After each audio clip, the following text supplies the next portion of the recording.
Hey everyone, it's Kenya. Um, just would like to have a conversation with you guys today. Um, I'm 100% teleworking, so I stayed in my pajamas all day long and worked. I look like crap, um, but I didn't take a shower today, which is pretty gross, but I'm gonna take a shower later on. So I got back from the Mayo Clinic on Sunday, and I'll tell you a little bit about my appointments. Um, so I had a heart transplant in 1994, and I always knew in my future that I would have to have heart surgery, and that future is coming soon. My right tricuspid valve is leaking, backflowing into my aorta, and so I've been extremely tired, and my legs have been swelling, and my doctors say that that's why. Then my kidney levels, I have kidney disease from my anti-rejection medication that I took years and years and years ago, a couple of decades. And that's a little bit worse. So I'm working with kidney doctors. They've always followed me, but now they're going to be following me a little bit closer. My hips, my bone density has gone down 5%. Everywhere else has only gone down a half percent, so I don't know what's going on there. My hips do hurt when I sleep, so I'm going to go get a knee pillow for when I sleep and kind of level my hips out because I sleep on my side 90% of the time. Um, I didn't have an angiogram because they use a dye, and my cardiologist was afraid that my kidneys wouldn't be able to clear that dye. So I just had a right cath, and they checked my pressures in my heart, which they were all fine. I had my stress test, which turned out to be good. I had an echogram and a stress echogram. I had only had this stress echogram one other time, and the reason why I had to have it this time was because of my kidneys, and I couldn't have a full angiogram. So it was fine. I just laid there, and they just gave me Dronabinol, and it speeds up your heart. And my peak was 146, and I was so jittery, and I couldn't talk. I was just like, ugh. But they had me come down naturally and stuff. So it took about 15-20 minutes for me to come down naturally. Um, I missed my pap smear, which yay, but not yay, because I've been dealing with lots of cancer. I have had a hysterectomy, but I still have to have the pap smear. They say once every year. My gynecologist said once every 2 years, but with my history and stuff, I suppose once every year is what I needed, or what I need. So I'm going to do that here. I did not see a dermatologist. I have no clue why. They forgot to schedule it, but I am seeing the dermatologist here once a month. I did not see endo, but I do have a virtual appointment with them on the 30th, so I'll be meeting with them. The neurologist couldn't get me in until October, so I told him to cancel that appointment because I can't drive 650 miles for one appointment, and I did tell my doctor that. Um, Other than that, my appointments, they kind of started off kind of bumpy, but then they smoothed out and stuff. I mean, I did have a mammogram, and they did a 3D mammogram, and they told me that people who have had the vaccine, ladies who've had the vaccines, are showing necrosis in the lymph nodes. So that's why I had the 3D mammogram. Mine was okay. Everything was okay. So in the beginning with my blood work and all that stuff, it was a little bit bumpy, but everything just seemed to pan out. My final appointment with my cardiologist just went fine. I am losing my coordinator, who I love very much. His name is Paul. He's having to have some major surgery, and then he is going to be going to procurement of organs, and that's so he can work 100% telework at his house in Austin, and I completely understand that. they've given me to a Wendy Meyer. So my first coordinator was Kathy, and then I had a ton of coordinators between Kathy and Paul. None of those Catholic coordinators were worth what they cost. I had to do all the coordination and everything for myself, and then I got Paul. He set me on the right track. He set me up with blood work every 3 months and everything. So I told Dr. Boylston, I said, I had to be the coordinator between Kathy and Paul. And he thanked me for telling me that and told me that that's good for them to know, that's good for the patients, good for the transplant patients, because they know that I always tell the truth. And they know that I'm for all of the transplant patients because it affects me, so so they gave me to this Wendy Meyer. He says she's really good. Paul wrote me a letter, said she's really good.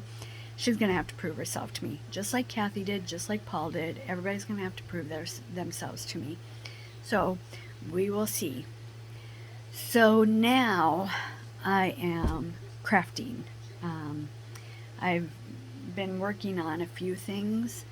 Let me pause this and go get what I was working on today. So this is what I have been working on, and this is what I'm giving for Christmas gifts to my family. It's a Lazy Susan, and it's got everybody's last name initial, and then the year they were married, and then some leaves. I love this color. This is mine. I just made this one. I wanted to make sure that it turned out how I wanted it to turn out. Total cost, maybe less than $20. I mean, the wood was $6. These were $2 a piece. This was $4. And then the Cricut and the stain. The stain, I had a bunch. My Cricut, I had a bunch of everything. Not even $15. So this one's mine. This one's my sister Dawn's. I don't have the handles or the bottom on yet. But yeah, her last name is McCarthy, so that's them. I did one for my mom, and her last name is Schaefer, and my other sister last name is Wade. And then I'm going to be doing some for my nieces. I don't know if I'll do some for my nephews. They're not, I only have one nephew that's a cook. But I'm going to do some for my husband's family also. So there's 3 women on Jeremy's side, and then I've got four women of my nieces. So that's exciting. So yeah, I did the Cricut today. I bought these before I left for Rochester, and I stained them before I left for Rochester. And I also put this Cricut part on there. I did the rest today. So yeah, and then I've made some homemade bacon. I bought 2 pork bellies. I brined them for 3 or 4 days, and then I smoked them on my smoker with hickory chips. Last year I used peach. Jeremy did not like that. He said, no, don't use that again. So so I sliced it all up. I did 1 maple pepper and 1 just pepper. And I sliced them kind of thick. Jeremy was like, that's way too thick. Who eats stringy bacon? I mean, wouldn't you rather have a piece of thick pork belly or bacon? And then I split between all the family members, and then I gave Jeremy and I just 1 pork belly, and I did bacon strips for that, and I vacuum pack sealed them. So I'm gonna put that with this, and then I'm gonna make homemade mozzarella, the little mozzarella chino thing balls, and I'm gonna put them in really good olive oil with garlic and red peppers. And I'm going to I'm going to use mason jars, but the little shorty ones. And then I wanted to do homemade horseradish, but I can't find the horseradish root. I think it's out of season. I think it's spring when it comes in, but I didn't see it at Walmart at all this summer or spring. So I probably won't do that, but I'll figure out something else. I always do homemade gifts for Christmas, always. And the last couple of years, I've gotten my dad and my father-in-law like fish from Alaska. I've ordered it, had it flown in overnight. It's frozen, and then I give it to them, and they have to open it really quick to get it into the freezer. But I've bought them halibut, crab legs, I think lobster, some salmon jerky, that kind of stuff. So this year, I wanted to do something different. So I'm going to give these Lazy Susans, and then I'm going to have a basket on it, and then put the food in it. And hopefully everybody will love it. I love it. So I'm always thinking, what am I going to do for the next Christmas? I mean, I start thinking like in January. So yeah, so I saw this and I knew I could replicate it. And so yeah, I'm so excited. So that's what I was working on today. And then I was looking at Pinterest, and I saw this this crafty item. And you take a hula hoop, and you take the paper off, the paper, and then you make a wreath out of it. So I've got tons and tons and tons of ribbon for Christmas. So I just took candy cane ribbon and wrapped it all around today. And then we live in the Black Hills. There's pine cones everywhere. So a couple years ago, I went and picked pine cones. I still have tons of pine cones. So I grew 3 pine cones there, and then I'm starting to add the bulbs. And on Pinterest, it was really neat. So I add bulbs to about here, and then here it's just like silver tiny bulbs, and then you string fairy lights in it, only on this side. And then you take the same silver bulbs, the little bulbs, and you hang 3 bulbs, the colors that you have in your bulbs over here. And you can put Christmas flowers and all that, which I'm going to do. This is going to take some time because this stuff, this is fabric, and it doesn't really like being glued to anything else. So this is going to take a while. I bought this at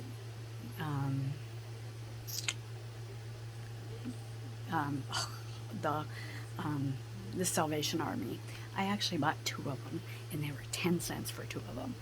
So I took the paper off both of them, and I'm planning on making a bigger one, and I'm planning on doing a star in the middle, and then putting like white lights or yellow lights or something like that in it, and then hanging that from my maple tree outside during Christmas, and having the Christmas star out there along with my Santa and my Frosty and all that stuff. So yeah, so that's that. So before I left for Rochester, I got on Michael's. Hold on one second. Come on, babies. My dogs. Back in Brooklyn. So I was at Michael's looking for stuff, and I saw this little 3 cart thing. You know, it's that pink thing over there by the wall. Anyways, I thought, oh my God, I can use that in my kitchen. You know, I can have my mixer on the top one, and then my flours and sugars on it and stuff. I got it here. All my craft stuff went on there. So I think I got more crap with the crafting stuff than I do with the cooking stuff. And I'm a cook. I love to cook. So So yeah. And then I did go to, while I was in Rochester, I went to the Salvation Army. They no longer have a store there. But then I went to Goodwill, and I also went to, it's called Savers, and it's like a Goodwill. I only found one thing that I liked, and it's a box, and it has a little shelf in it, and the doors are like jail doors, you know, they're just pillars and stuff. And then the side has an opening, and it's got a place for a candle. And so, you know, I really like that, and I'm not sure what I'm going to do with that, but I know I'm going to paint it. I don't know if I'm going to stain it or paint it. It's real shiny wood, so if I stained it, I would have to take the glossy part off first, which I don't like doing that. So I'll probably just paint it. And I have tons of Arteza paint. I love I think his name is Bob. He died now, but he paints scenes. I watch that all the time. I love all that stuff. So yeah, but I just wanted to show you guys what I've been working on. I will show you Buck, because he's being a good boy, and he's a sleepy boy. So there's my Buckaboo. Buck, say hi to everybody. Yeah, and there's my baby cakes. I wanted to tell you one more thing.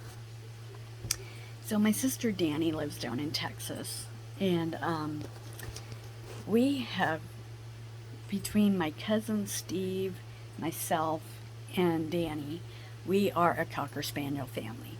My mom has owned dachshunds all of her life, so she's not a Cocker, she is a dachshund mom. But I had Justice, which he was the love of my life. He was my friend. He would listen to my secrets. He was my protector. He was everything to me. And then he got sick and died. Come on, Pumpkin. Hold on one second. Anyways, so he passed away, and he is buried in my yard. And I have, I think I did a video on his, Brooklyn, shush. I did a video on his, where I showed you guys his grave and stuff. Anyways, so then we went and I bought Brooklyn, and she's an expensive dog. She was $1,200, weren't you? Yes, you were. Anyways, so then a couple months ago, my cousin Steve, his Cocker Spaniel died, and we were talking one day, and he said, I'm getting a little boy Cocker Spaniel from Montana. And I said, well, I got Brooklyn from Kalispell, Montana. And he said, I'm getting the boy from lower in the state. And he's like, can we have puppies? I'm like, yes. Well, so then he is making sure that his wife is not neutering the dog. But anyways, my sister Danny, she had the original Justice when I was a teenager, and he was a little cutie. He was a blonde, and just such a nice dog. And she couldn't keep him, so she gave him to a lady. And hold on a minute, Brooklyn. Anyways, so she gave him to a lady, and her little girl pulled his ears, and he nipped at her, and she had that dog put down. I was so hurt by that, because I would have taken that dog, because I love Cocker Spaniels, and that dog was so good with me and everything. So I always loved his name, so I always knew that my first Cocker Spaniel would be called Justice. So a million years later, while I still had Justice, Danny called me, and she said, guess what we got? And I said, what? And she said, we adopted a Cocker. And I said, oh, that's so great of you. And she showed me pictures and everything, and she was a brown, kind of a chocolate, and just a gorgeous dog. But she was an older dog and stuff, and she only lasted a year and a half, something like that. She had kidney disease also. That's what Justice died of. So then years go by, and I got my gorgeous little puppy here and stuff, and the next thing I know, Danny's texting me and saying, look at what I have. And there was a Cocker Spaniel named Sadie that looked just like Brooklyn, only she had been a turn-in, and then some guy had adopted her in June and tied her to the back end of the pickup and drove off. She had, oh my God, that poor dog. She had road rash all over her and stuff. And so then the guy was pulled over, the dog was taken away, taken to my niece Casey's vet, and then Danny went and got her. The guy was charged and fined $1,800. He came up with 3 different stories. He's just an evil man. So then now Sadie is Danny and Reggie's, and just a pleasant dog.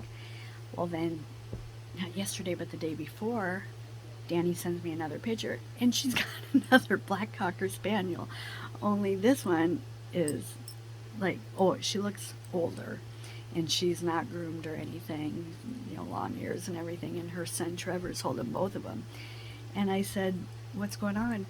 And she said, well, she's a turn-in, and we think we're going to get her. And I'm like, well, that's great. All 3 black Cocker Spaniels. So Danny and Reggie adopted Callie, that's her name, and then they also adopted Sadie, and then they've got cats, and Casey has like 3 dogs, and you know, it's just, but you know what? Our family is a family that loves animals. Our family is a family that believes in you take care of that dog until that dog dies. You don't ever give it away. You make that dog part of your family. You let him sit on the couch. You let him sleep in your bed.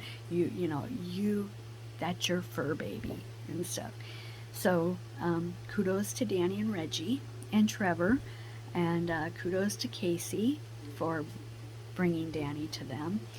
And as you guys know, I adore my dogs, and I still cry over Justice, and my mom adores Angel, her dachshund, and my other sister adores Marley, her Shih Tzu, and so yeah, and my parents-in-law, they have a black lab, Buddy.